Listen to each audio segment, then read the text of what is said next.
Competency 9. The ESL teacher understands factors that affect ESL students' learning and implements strategies for creating an effective multicultural and multilingual learning environment.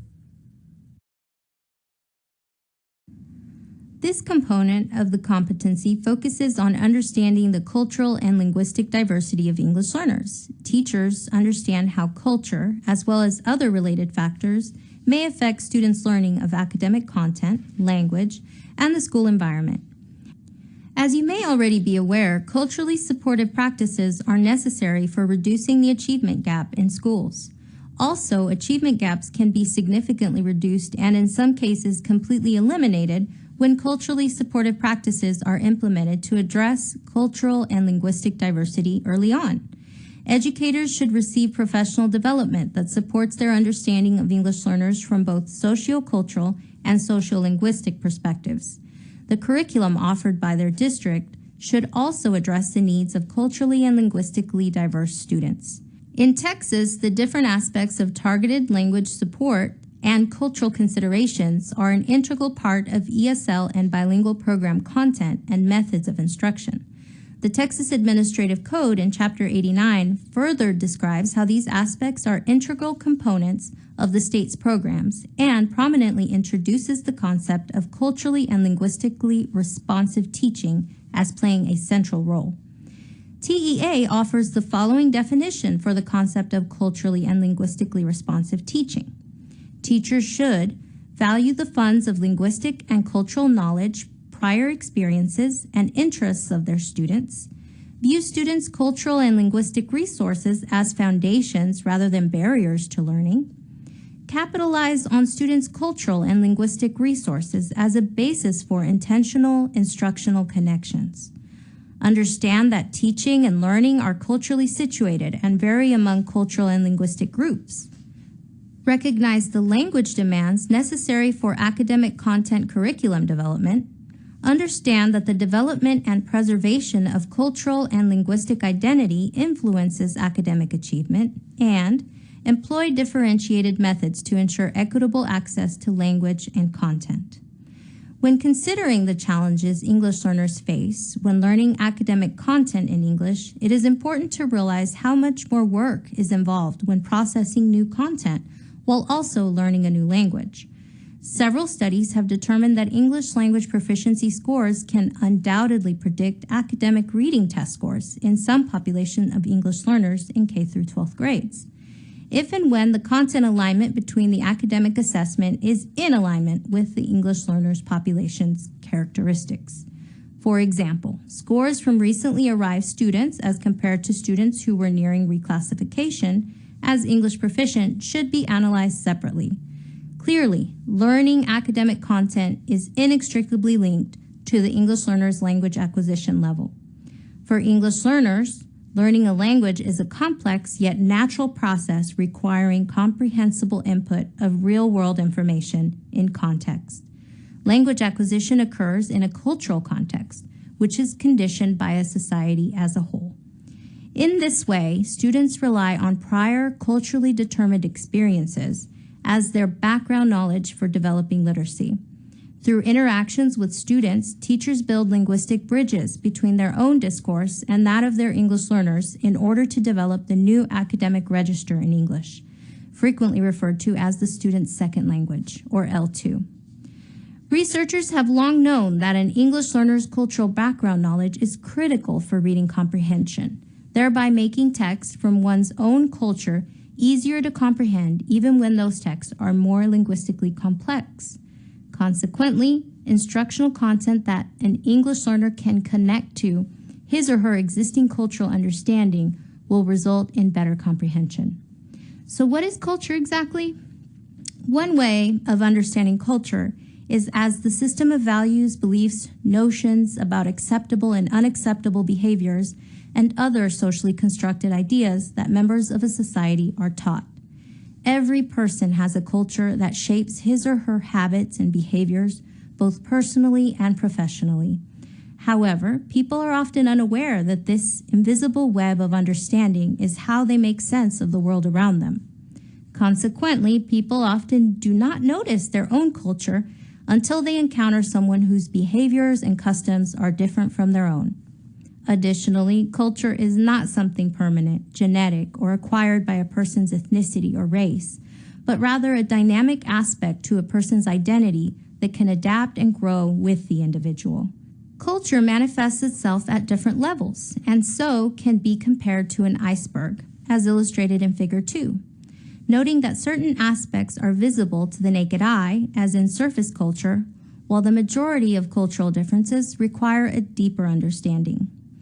The surface culture includes all the visible and tangible aspects of culture, such as food, dress, celebrations, and traditional art, which have a low emotional charge and are the types of changes that do not create much anxiety. The shallow culture focuses on the behavior resulting from implicit norms around casual, everyday social interactions, including such common differences as rules regarding eye contact, manners, courtesy, the concept of time or personal space. The deeper cultural values are what drive these overt behaviors. Because of the strong emotional charge inherent in this type of communication, people may misinterpret different behaviors as rude, disrespectful, or offensive, resulting in distrust and a fractured relationship. Deep culture requires an understanding of the subconscious assumptions that ultimately guide a person's view of the world and include the ethical reasoning, spiritual beliefs, values, and theories that drive the behavior observed at the shallow cultural level. The intense emotional charge behind this deep cultural level is at the heart of how people learn new information because the mental models created here help the brain interpret the threats and rewards in an environment. When a person experiences a challenge to deep cultural values, this can trigger the fight or flight response, resulting in culture shock. Naturally, teachers may frequently reinforce skills and behaviors common in their own culture without realizing their students' own cultural perspectives may be very different. The resulting cultural dissonance or uncomfortable sense of disharmony often causes behavioral misunderstandings in the classroom. So deeply embedded are the dominant culture's values and concepts of learning that many teachers and school officials are unaware of the impact it may have on English learners with different cultural understandings. In fact, the behavioral misunderstandings English learners often experience may stand in the way or cause a delay in their sociocultural adaptation. For this reason, effective classroom instruction for English learners should involve recognizing ethnocentrism, knowing and understanding some background of the student's cultural heritage, understanding social, economic, and political issues and values in different cultures, adopting a growth-oriented, asset-based attitude that all students can learn, and creating classroom environments where all students feel cared for, appreciated, and accepted. English learners, especially newcomers and refugee students, must often go through the process of adjusting to a new culture, or a process known as acculturation. Further understanding the phases of acculturation is critical to supporting students as they learn to navigate a new culture. In the first phase, or honeymoon phase, students may convey a notable sense of excitement at the novelty of life in a new culture. They may subsequently experience what's known as the hostility phase. After the initial excitement wears off, recall that students may experience cultural dissonance as their own mannerisms are misunderstood, or they encounter behaviors from members of their new culture that they find offensive. Students going through this phase may experience impatience, anxiety, or even frustration and anger. Teachers who cultivate a supportive, respectful, and caring classroom environment can help their students mitigate these emotions and thus lower their affective filter by providing a safe and comfortable learning environment in which students are free to take linguistic risks. The affective filter, by the way, will be further explained in Component 2A of this course. Next, the English learners may experience the humor phase. Through rich, culturally inviting experiences, students can redefine their cultural identity as they gain new understanding and begin to feel a part of their new culture. Finally, In what is commonly referred to as the home phase, students finally feel at ease as they learn to value their own unique bilingual and bicultural identity. Understanding the influence one's own culture has on instruction, how different levels of cultural depth can help shed new light on behavior, and how a student's affective filter can impact learning during the process of acculturation will help ESL teachers reach English learners from a diverse range of cultures.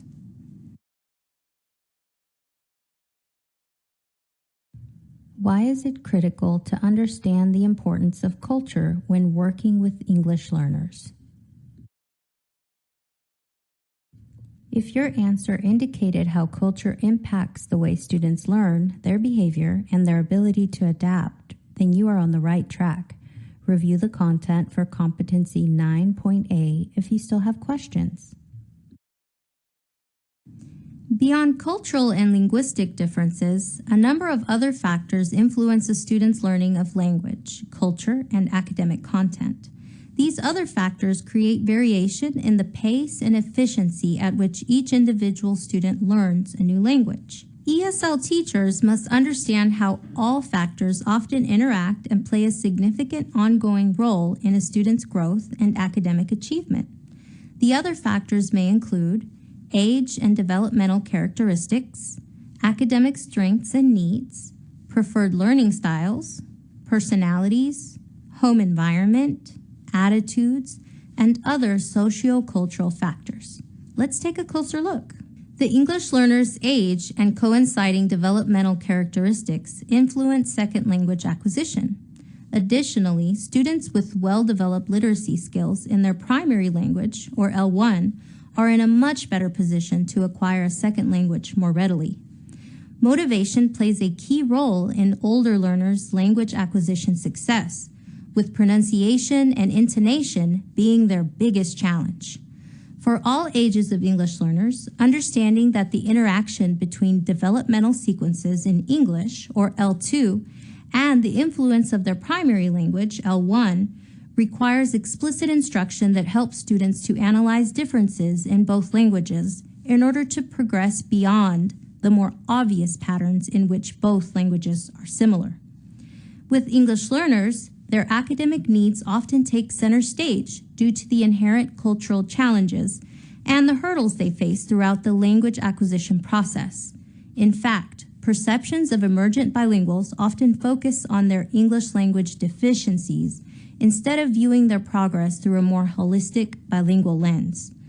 Understanding that each individual English learner will have unique strengths and needs is an important consideration when creating a plan to help them succeed.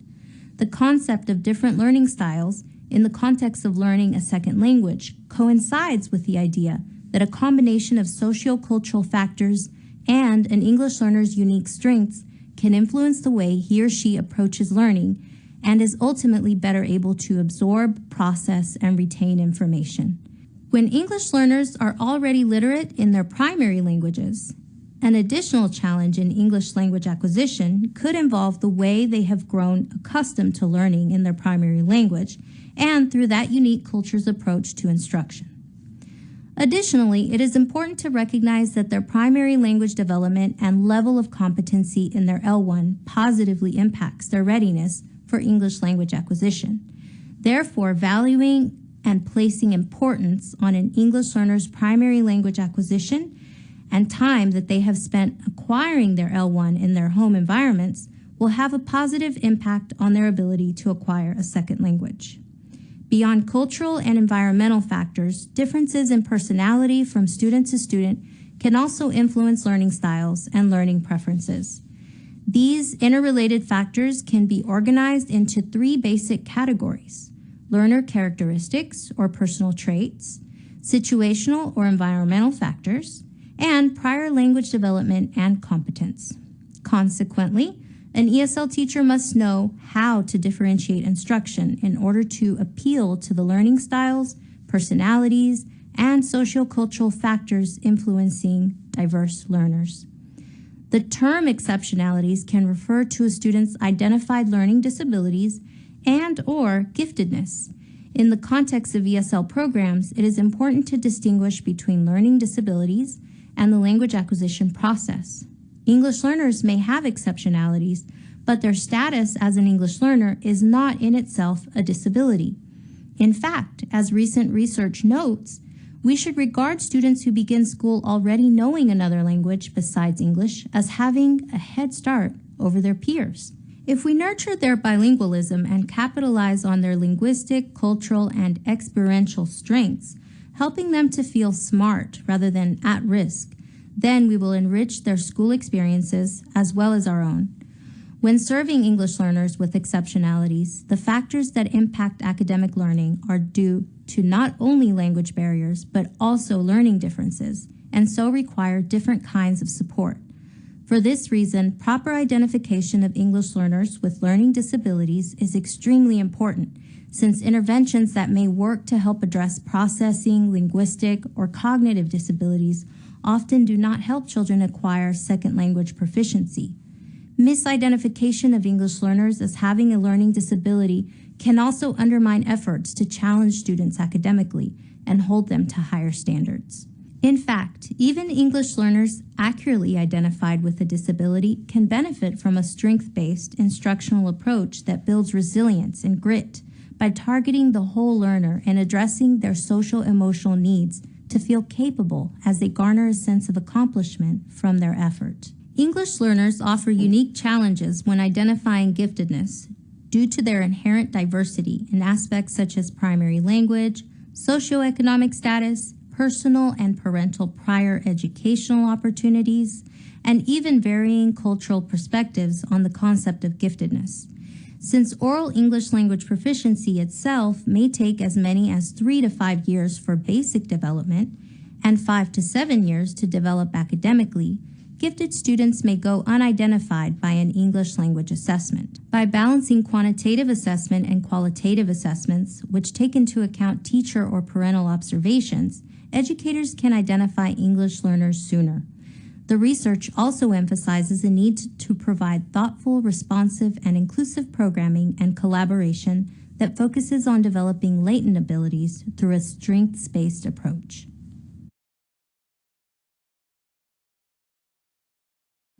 The term exceptionalities refers only to English learners who also have learning disabilities.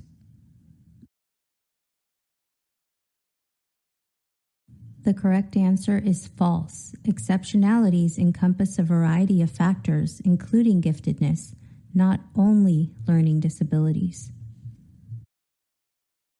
Competency 9.B states that the ESL teacher knows how to create an effective multicultural and multilingual learning environment that addresses the effective linguistic and cognitive needs of ESL students and facilitates students' learning and language acquisition.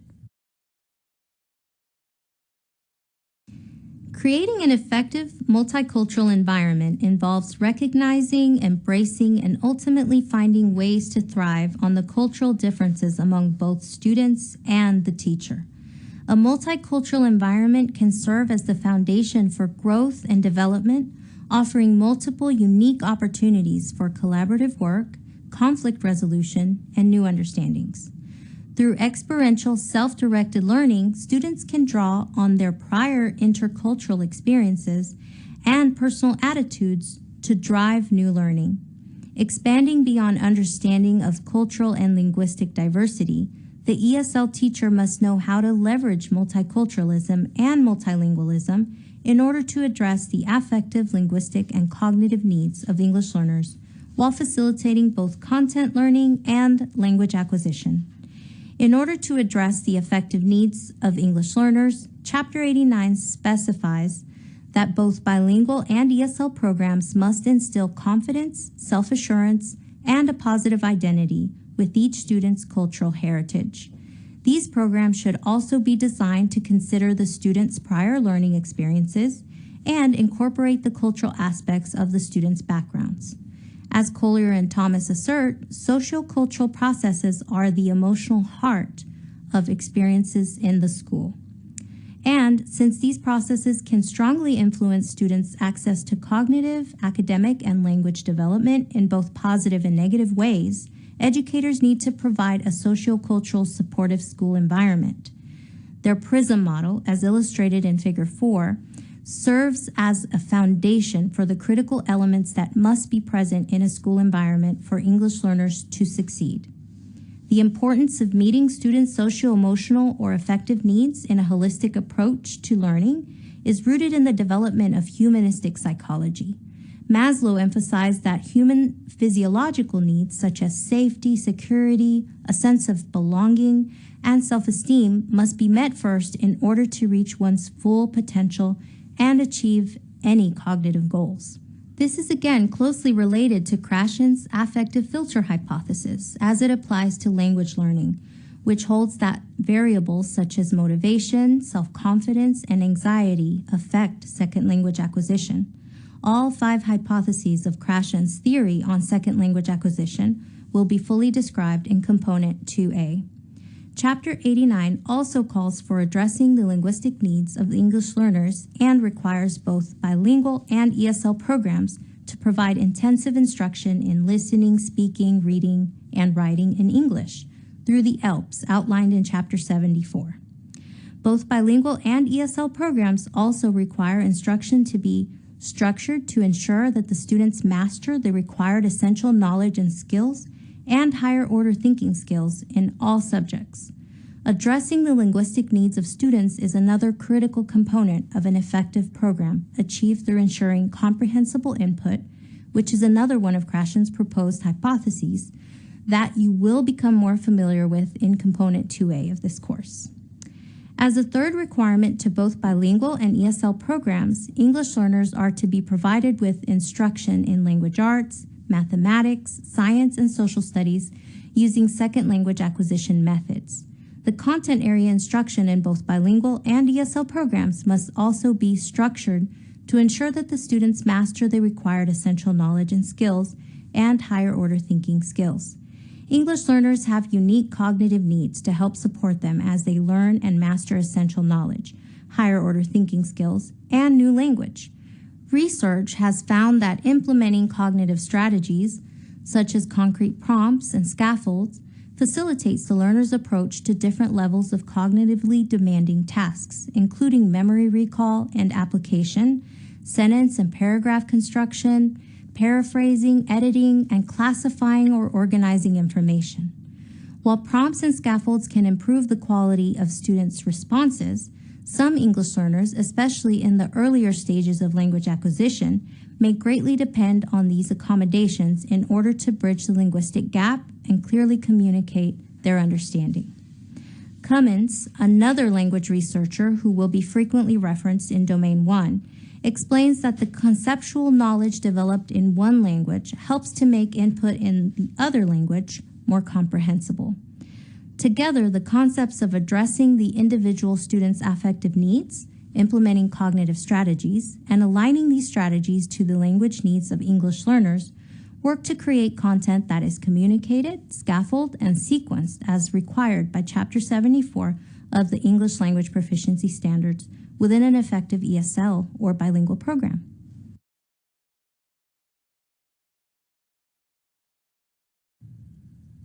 What are students' affective needs?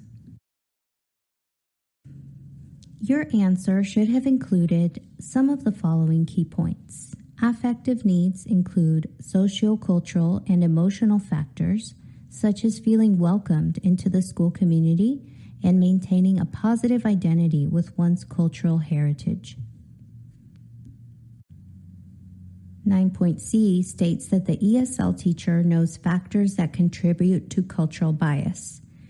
Examples include stereotyping, prejudice, and ethnocentrism, and should know how to create a culturally responsive learning environment.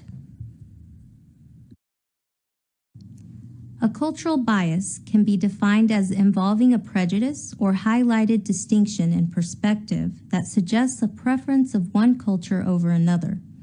Cultural bias can be perceived as discriminative or lacking of inclusivity in varying cultural norms among groups, since it further promotes only one group's values as more favorable than another group's, and can play a factor in educational opportunities, living conditions, and even the availability of healthcare. In schools, the content of instructional materials can have a major impact on all students' attitudes towards themselves, other people, and society. English learners are particularly vulnerable as they adapt to a new environment with learning a new language as well as the new culture. Other factors aside from instructional materials that may influence cultural bias include instruction, classroom culture, family and community engagement, and teacher leadership. The following vocabulary words will help in gaining a deeper understanding of cultural bias factors and the related dimensions of equity.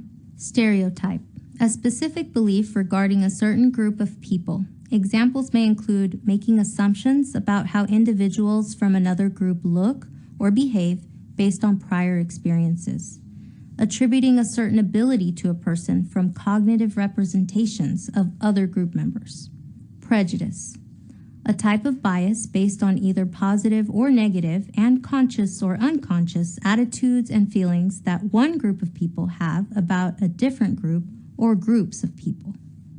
Ethnocentrism, while usually defined as being of the opinion that one's own cultural group is superior to that of another's, understanding that people are often unaware of their own ethnic influences, ethnocentrism can be better understood as the false assumptions one might make about another group of people due to the limited perspective of only one's own experiences.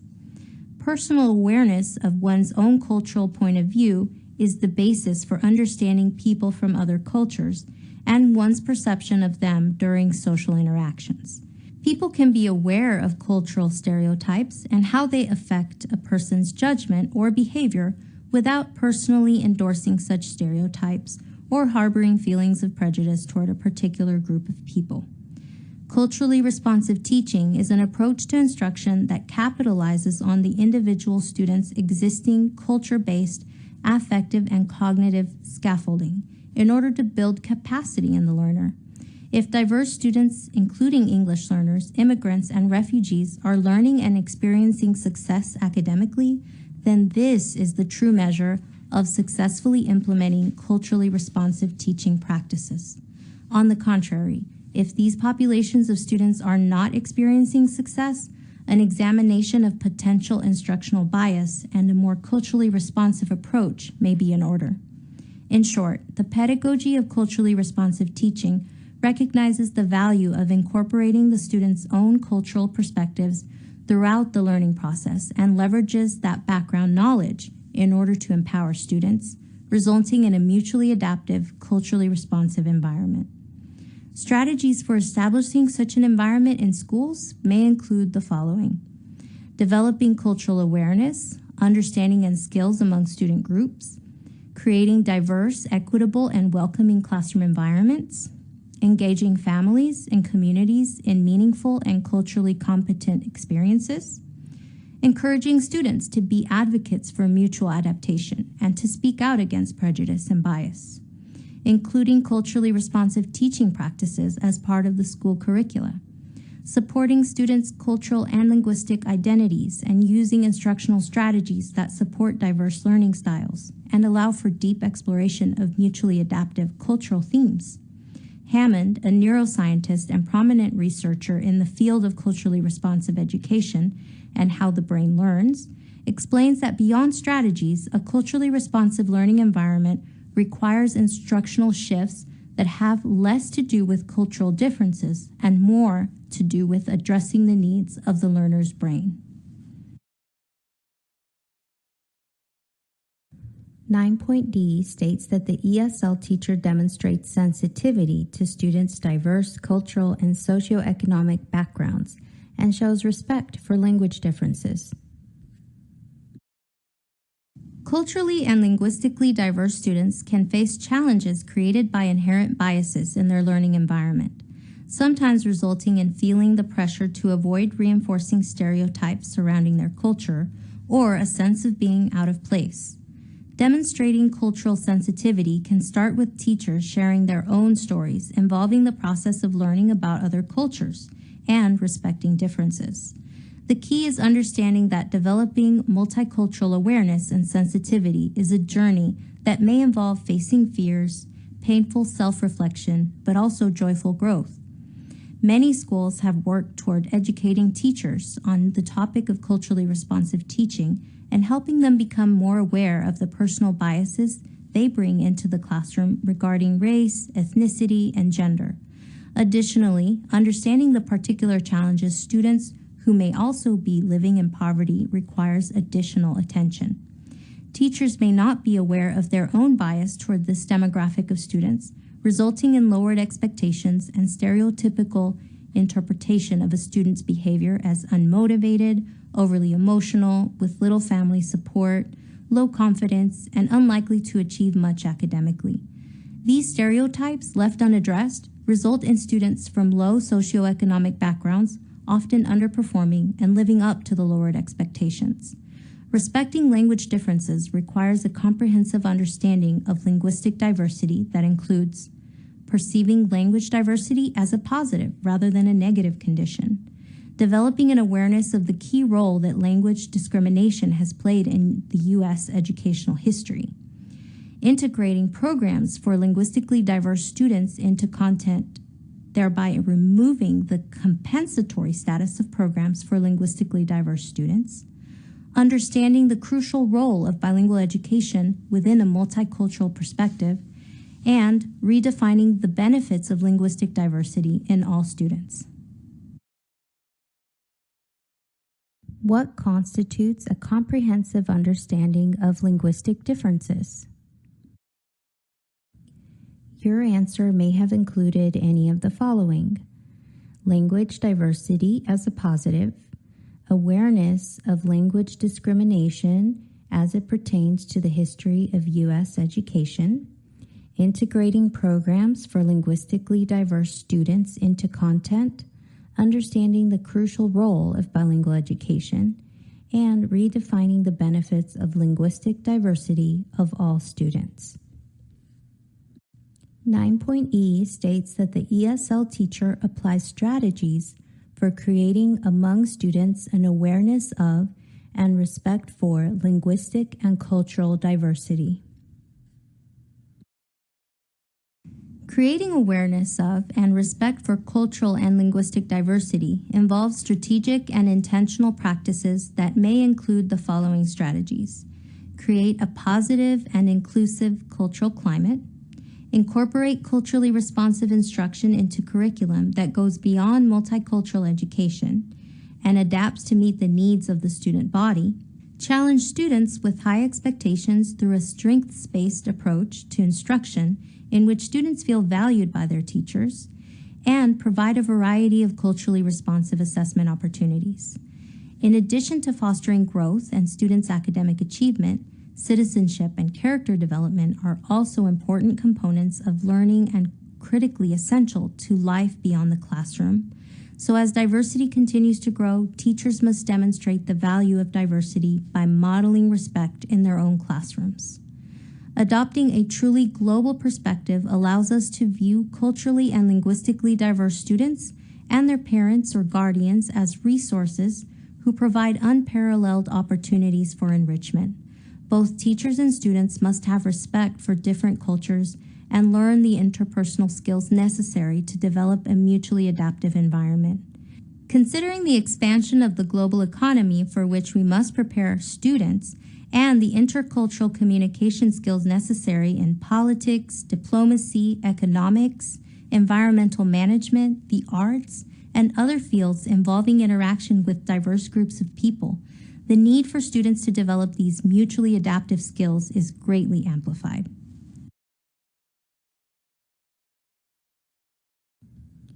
What are 2 strategies for creating awareness?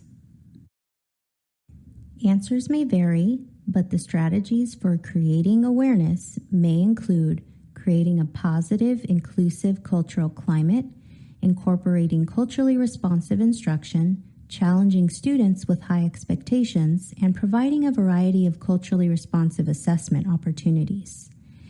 If you have any questions, please review the content in 9.E. It is now time to exit this module and move to the next module.